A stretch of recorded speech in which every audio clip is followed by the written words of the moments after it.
My goal today is to try to finish up chapter 5. I sent an email to most of you. I tried to do it to all of you. I hope you all got it. With a study guide attached to it.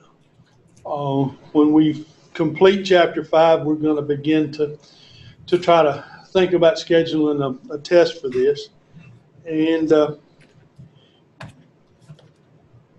reason I've waited this long is to try to gather this amount of information together. It's basically been concerned with the physical factors that affect plant growth, and that's what they call the Unit 1 of this textbook. So once we complete that, we'll start into the actual details of plant growth a little more. Did somebody start to ask a question? Yes, sir. It's Carolyn. How are you doing? I'm surviving to this point. That's good. The study guide that was already in your syllabus, with the vocabulary, yeah. I just zoomed in on. Is that the study guide? Because we've already. There is a chance that the one that was in the syllabus may have been from another semester. I'm not real sure. I didn't look at that specifically, but the one that we're concerned about is the one that I sent as an attachment to the email. But they should be very similar. I don't think that there's any difference in them, but I'll check and see. And if there's any major differences, I'll let you know. But it's just a list of terms that I want you to be aware of. That's all. And it's some of the main things that we've talked about since the beginning of the semester. Is it going to be mostly vocab? It's going to be an application of that. It's going to be a fill-in-the-blank exam with 50 questions. And that's it depends on how you want to call it, whether you're talking about vocab or not. But it's the use of these terms, what they mean. And it may be an application of some of them. But my intent is not to trick you in any way. It's very straightforward. So. Will there be a word bank? A who? A word bank? Is that needed? Yes.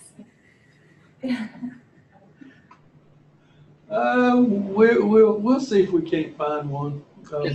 Go in with confidence. You don't need it. Please. We don't need it.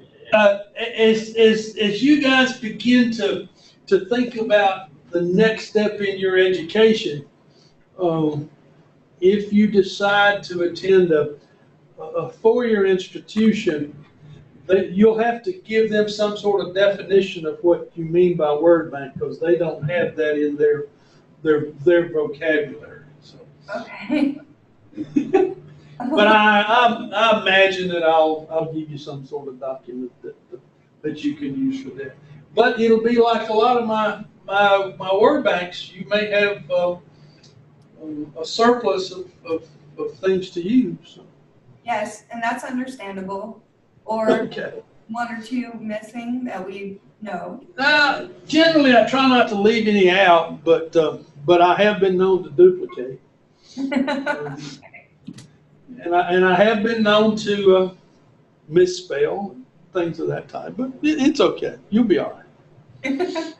I think Morning, Tyler. Good morning. learning how to spell. Present and accounted for. Good deal. My morning was chaotic. That's good. You got here. That's fine. Embrace All right, we're going. What was that, Tom? I think embrace the chaos. Oh yeah. He's mastered that technique.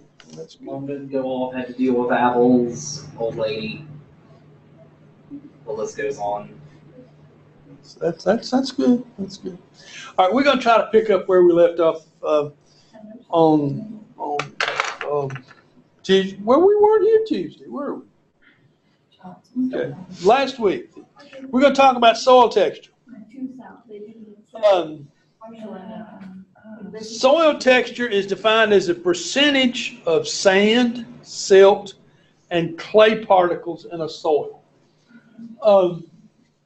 As we think about soil texture, I'll ask you to visualize what you consider is a good soil. And if you visualize that, what kind of picture do you get? Really moist, usually dark brown or borderline black soil that has little specks of white and other materials in it. Okay. Why did you include moist in? What are we talking about? Because if it's moist, that means it has a lot of nutrition in it. No. There's no correlation between moisture and nutrition. I'm not sure why it has moisture in it. It's an ideal place for microbes to grow. Well, I'm asking for an ideal soil. That the other factors that you stated were correct, but moisture is not a factor in when we're talking about soil. That component of soil. Now, if you're talking about a growing media, that's a different animal. But with soil texture, we're concerned about the percentage of the sand, the silt, and the clay. And it's a combination of these things in the way that they are incorporated into a growing media. So when Tyler if I'd asked him about growing media, the moisture comment would have been proper, would have been appropriate, because you've got to have the moisture for the plants to grow. But when we're speaking just exclusively about soil texture, we're looking at those different elements, and they are defined as based upon their size. And what is larger, a particle of sand or a particle of clay? A particle of sand. Okay, right, absolutely right. And there have been folks that in our area had garden plots and so forth that were high clay content soils. Yeah. And they didn't like it. They didn't like the soil Yes. as it was. Work with. So they decided to modify this soil. And their decision was one to add sand to it. They thought if they put sand, the larger particle, in with the one that was smaller particle, that it would improve their soil. The theory's fine. The theory's fine. But in actuality, have any of you ever worked with concrete? Yes, sir. Okay. When you're working with concrete, what do you mix? Guys, Sand and a clay, a small particle. So folks that are trying to modify their soils by a clay soil by the addition of sand, what they eventually end up with is concrete. It's extremely hard and unworkable. Yeah. That's not the mechanism that you use to improve a soil, even though it's the idea is fine. It just, that in actuality, it doesn't work in that respect. So, I'm using that as an example of when we talk about different types of particles. I'm going to do something a little different now, and hopefully it'll work. I want to show you a soil texture triangle that is listed in the book, and I'm going to see if this will work. Not working yet. All right. Does it look like this one? What that do? Can you hear me now? Yes. Yes, we got that. Can you hear me? Yes. No. Hello, hello. Yes. It didn't work. What I was trying. Can you hear me now? Yeah. Yes, sir. We have. All right. Let me try something else.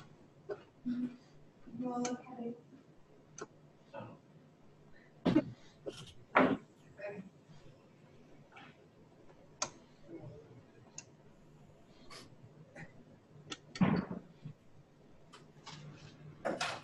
So what would be the best thing to add to the clay. Okay, what I'm trying to do isn't gonna work without a whole lot of problems, so, there is a triangle that's listed in your textbook, This thing?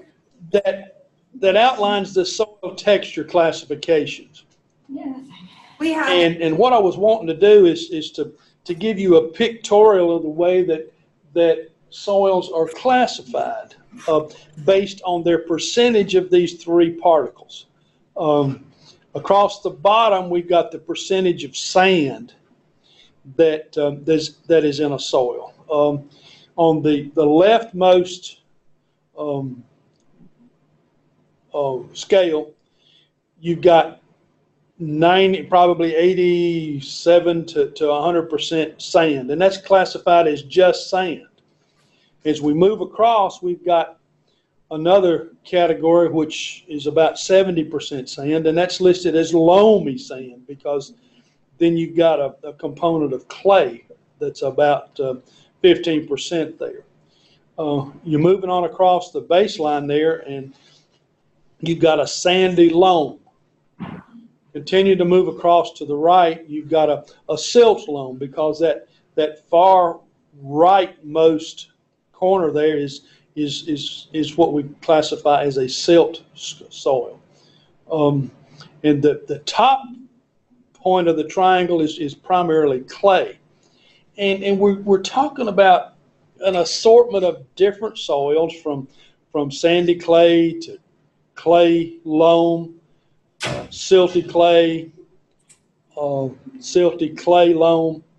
You know, these are just different types of soils that are very common as we talk about these different things. And you know, when you get a chance, you can go in the book, look at this triangle, because I think it'll create a little bit of an awareness for you on the percentages of these different particles that make up these certain different named soil classifications.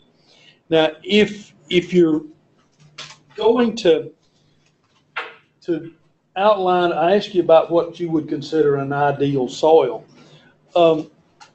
In my eyes, anything that's across the center portion of this, whether we're talking about a sandy clay loam, a clay loam, or a silty clay loam, or a loam, those are highly desirable types of soils because of their makeup in containing components of all three of these categories, whether we're talking about the sand, the silt, or the clay. Now, I asked the question about what was the largest particle. That would be the sand. What would be the smallest particle? Clay? Clay. That's exactly. Go ahead. What was that? Would you know that because it can compact really tightly? Well, that's one of the things, and it'll compact, as you said, and it'll compact tightly, and it's a soil that has got a high clay content is one of the more difficult soils to for a grower, whether you be a gardener or a commercial farmer. The soil that's high in clay is one of the more difficult soils to work with. You know, and that's primarily because of just the makeup of the soil, the physical characteristics that are. There are other uses of clay, and there are some commercial uses of clay. Major industries, both north and south of where we reside here at Patrick Henry. Down in Carolina, there's an industry, and there's also one around Salem, Virginia, that uses exclusively clay in their manufacturing process. Do you know what I'm speaking of? I do. Brick makers? Brick, exactly. They use clay that they wet and moisten, form into brick, and then they heat it, and it forms the building material that are used to make buildings, houses. But there's an area right around Madison, North Carolina, or Mayadan, down on the edge of Dan River, that has been a primary source of building materials. And there's another area in Salem.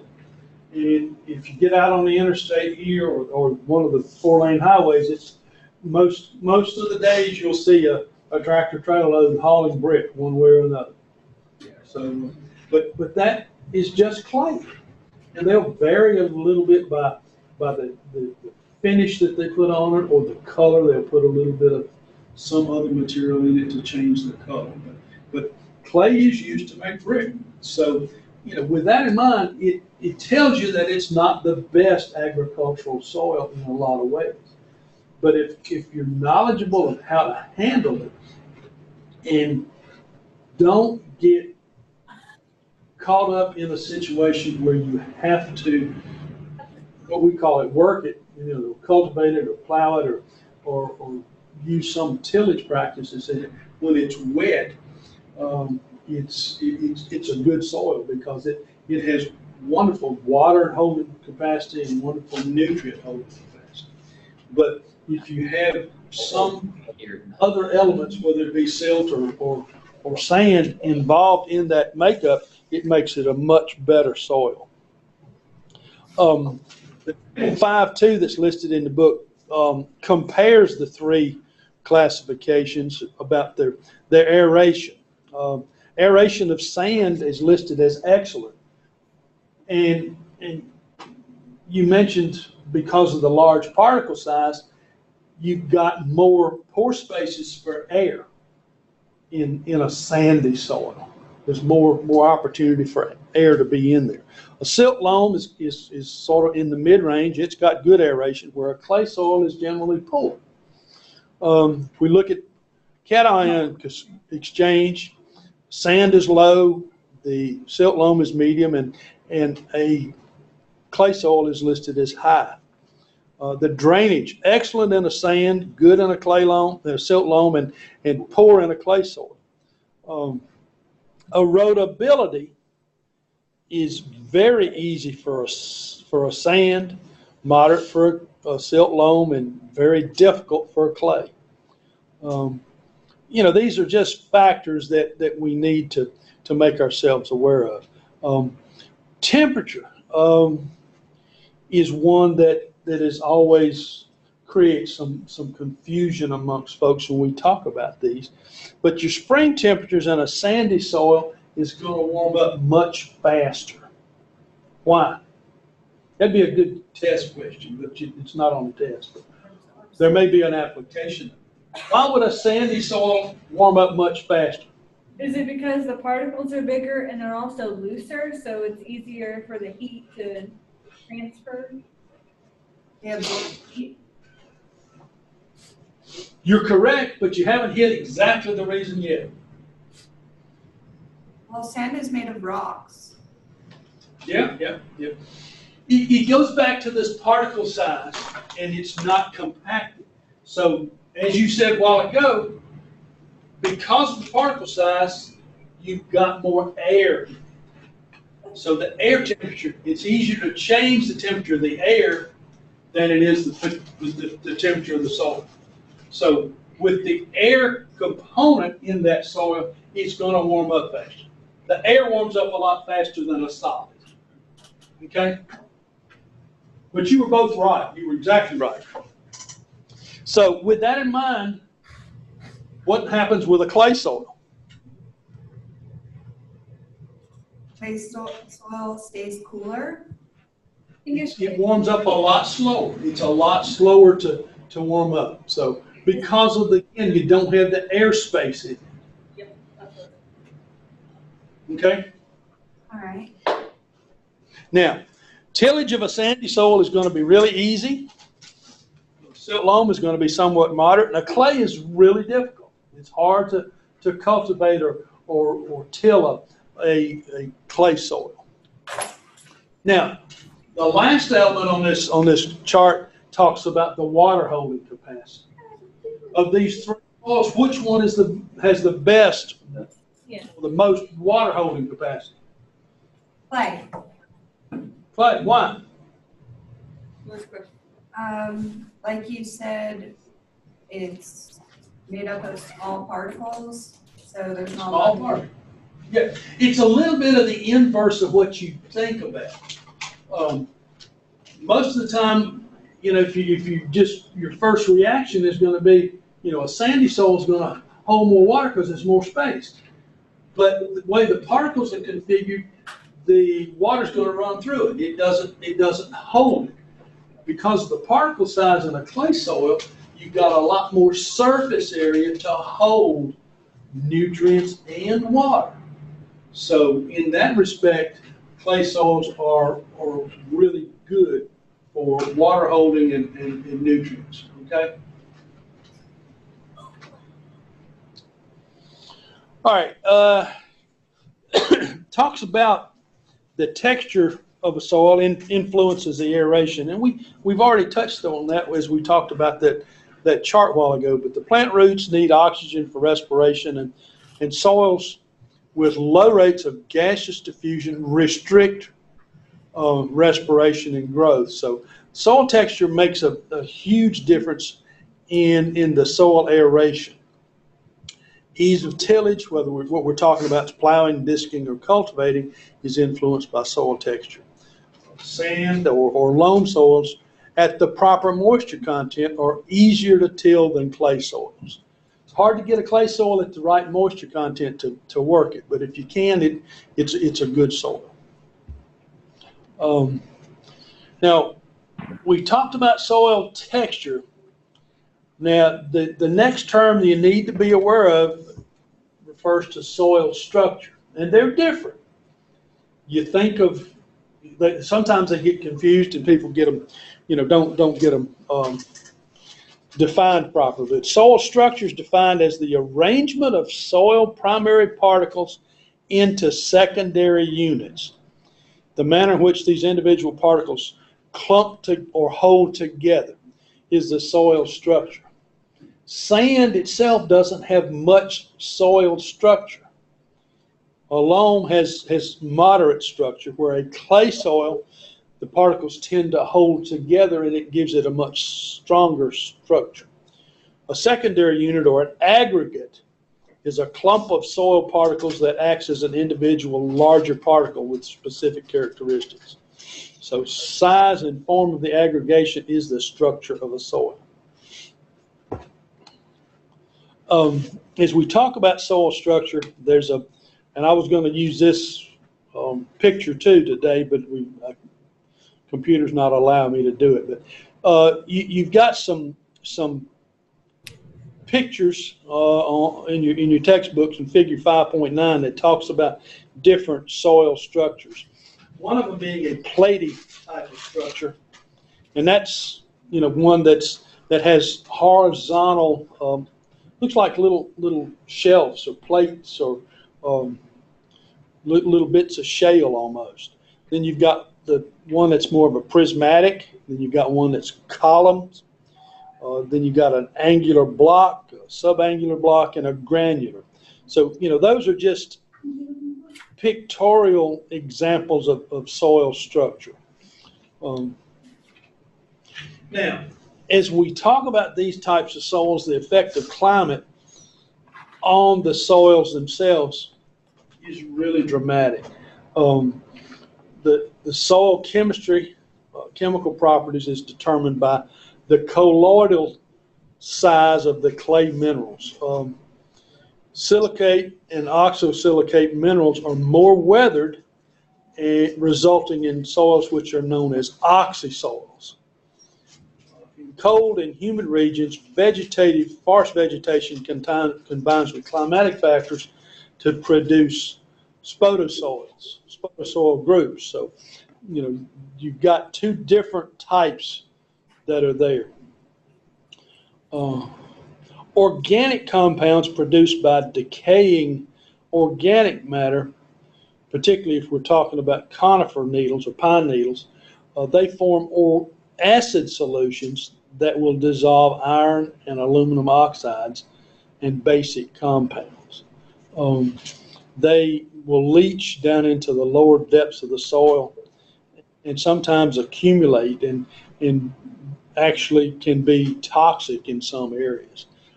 They'll accumulate in what's called the E horizon, and then that means the very lower portion of a horizon, the edge of your subsoils. Now we mentioned the idea of acidity a while ago. That leads us to what we talk about, the soil acidity and alkalinity. When we talk about the soil acidity, the term pH is what we're referring to. pH is the scale or the negative logarithm of the hydrogen activity in a solution, whether we're talking about a soil solution or whether we're talking about the pH of the vinegar that you've got in your cabinet, or the pH of the sodium bicarbonate that you take for a sour stomach. We're talking about the relative acidity of a solution. Are pHs that the lower you go, the more acidic it is? Yes. Tyler brings up a point here. He says the lower we go, we need to define that scale. So, Like hydrochloric acid and stomach acid has a pH of like 2.4 or something like that. I'm not sure the relative the number, but that is extremely acidic. What I was beginning to ask you was as we look at the pH scale, it goes from a 2, which is extremely acid, to a 12, which is extremely alkaline. I like 7. Yes. Excuse me? I like the number. What is it? You like the number what? 12? I like 7. 7. Why would you like 7? What's the significance of 7, Carol? Okay. Because it's neutral. This is lucky. Yeah. Neutral and lucky. All my water All right. is pH of 7. All right. From a plant aspect, since you said you like 7, what do plants like? It depends on the species. Yeah. Absolutely. And as we talked a little bit earlier in this chapter, it depends upon the parent material that exists in a given soil as to what our pH is. So it's kind of rare to have a soil pH that's 7 because of the influence of the parent material. As we were talking about the pH of a given soil, what's an average pH in Southside Virginia? Got any idea? 8. I hope not. Okay. Good question. 5. Probably closer to something more than 5. All right, let me ask you this before we go any farther. What's as we talk about a change in the pH scale? At pH of 7, we agreed is neutral. If we're talking about a pH of 8 or a pH of 9, as we move up that scale towards the more alkaline side, a pH of 8 is going to be 10 times as alkaline as a pH of 7. And a pH of 9 is going to be 100 times.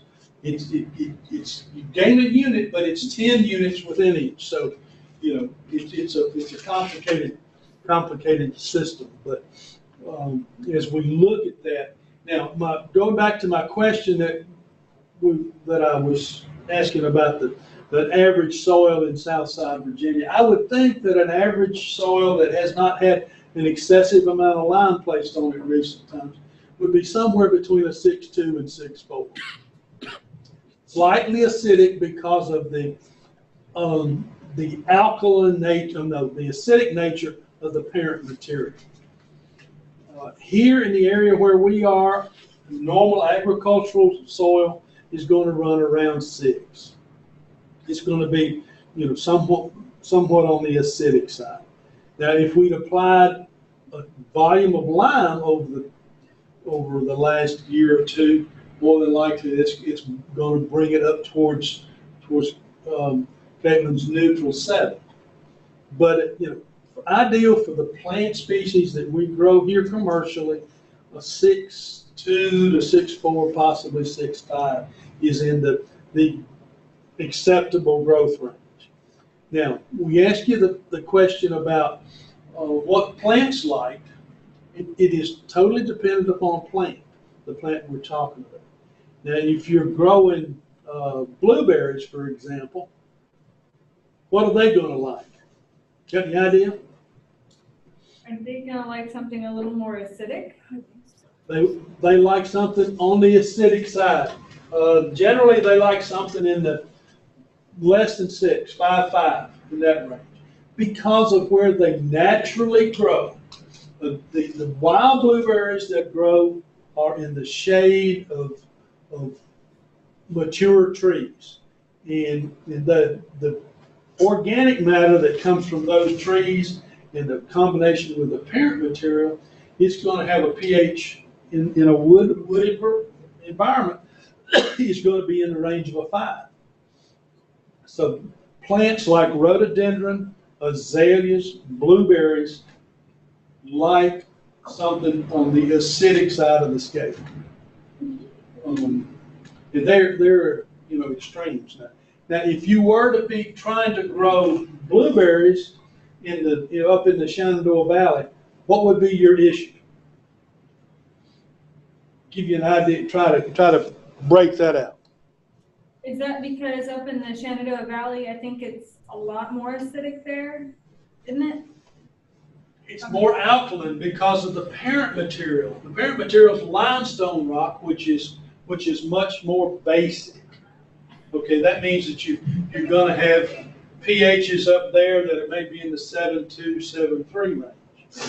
And your blueberries and your rhododendrons, your azaleas are not going to grow well in that soil because of the nutrients are going to be tied up that they need. So in that situation, you're going to have to do something to acidify that soil.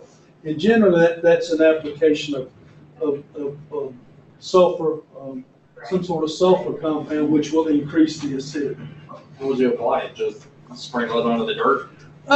Yeah, you'll use something like, you may use some sort of fertilizer that's got high aluminum or sulfur content in it.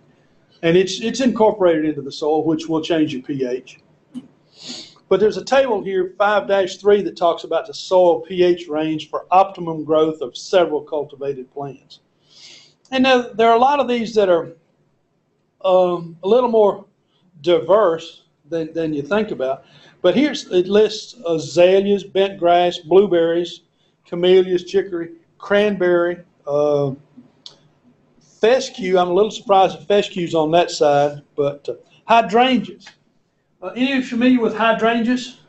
Yes, sir. Snowball bush. Okay, if you've got a snowball bush that's pink, and you want to change the color of the flower, what do? You add is it? Acid. Yeah, acid. What is it? Yeah, add an acid to it to change the pH. That color is an indicator of pH for hydrangeas. Something on the alkaline side is going to show pink, and a blue one is going to be growing in an acidic soil. So that's just some of the quirky things that we talk about with these things. But you know, from a 6.5 to a 7.5, we're looking at alfalfa, apples, asparagus, beets, broccoli, cabbage, cauliflower, lettuce, muskmelons, cantaloupes, onions, parsley, soybeans, spinach. A long list of the types of crops that are commonly grown in our area. So things that are a little more acidic would be barley, snap beans, carrots, corn, cucumbers, eggplants, fescue again. So fescue is listed in both of those. Peas, pepper, poinsettias, pumpkins, radishes, squash, strawberries. Tobacco's in that 5 to 6 range. So, you know, but a lot of plants are somewhat versatile, and they tend to adapt. But this list gives you the ranges that is most ideal for plant growth for these individual crops. As we look at the ideal ranges for these crops, it is reflected in the availability of nutrients at various pHs. As we talk about it, the nitrogen, phosphorus, potassium, and sulfur, along with calcium and magnesium, are most readily available in the slightly acidic to slightly alkaline range. In other words, from a 6.5 to a 7.2 is when those nutrients are most available to plants. When you get the more acidic range or the more alkaline range, some of these nutrients are not quite as readily available. And that's the reason that you run into deficiencies of some of these nutrients when your pH gets out of balance. So that's why that it's advisable to take a soil test. And we haven't talked about soil tests at all in this chapter, but that's a sampling of soil that's usually sent away to a commercial lab. Virginia Tech does it for commercial growers at no cost to them, but it'll give you an idea of the nutrients that are available and the pH that exists in the soil sample. And if you want a more complete type of soil analysis, they'll charge you a little bit for that to give you the idea of the iron, magnesium, boron, zinc, and copper, molybdenum, those minor elements that some crops require. There's another real good lab in Richmond called A&I, and they do a real good job, but they will charge you. I haven't had anything done with them in a while, but it's $12 or $15 for a sample of the soil. That's not too much bad if you're just doing 1 or 2 samples, but if you're sampling several acres and you need a lot of samples done, that can get pretty costly. Soils are very dependent upon the climate and the rainfall. Soils that are in climates with high rainfall and high humidity tend to be more acidic, while those in arid regions tend to be more alkaline. And when we have really high, fine textured soils, they resist change in pH due to what we call buffering. Buffering is a resistance to change, and it takes a lot of applications of nutrients to really change those things. And when we talk about buffering, we get into the idea of cation exchange capacity, because these soils are made up of cations, and clay particles hold large numbers of negative charges that are broken into the clay particle and the edges of the layers of the clay. Then you've got another factor of the clay colloids, can't even talk this morning, that are largely and highly negatively charged, and they're called anions. But you've got cations and anions in a particle. And this can get a little bit confusing to some of us as we begin to talk about those. But the cations exchange capacity is a resistance to buffering. In other words, the soil doesn't want to change. So they, the cations are held loosely by colloidals and are replaced or exchanged with cations in a soil water. Plant nutrients are cations that are held on the soil particles with the exception of nitrate. Nitrate is more soluble and it's easily washed out, leached out into the root zone. But let me look a little more. As we talk about these different factors that are involved in soils, sometimes we have a soil situation that's called a saline soil, which has large quantities of soluble salts. That's either a calcium or magnesium or sodium salts that are tied to the soils. And they can make a soil basically sterile, poorly, make it into a poor soil for plant growth.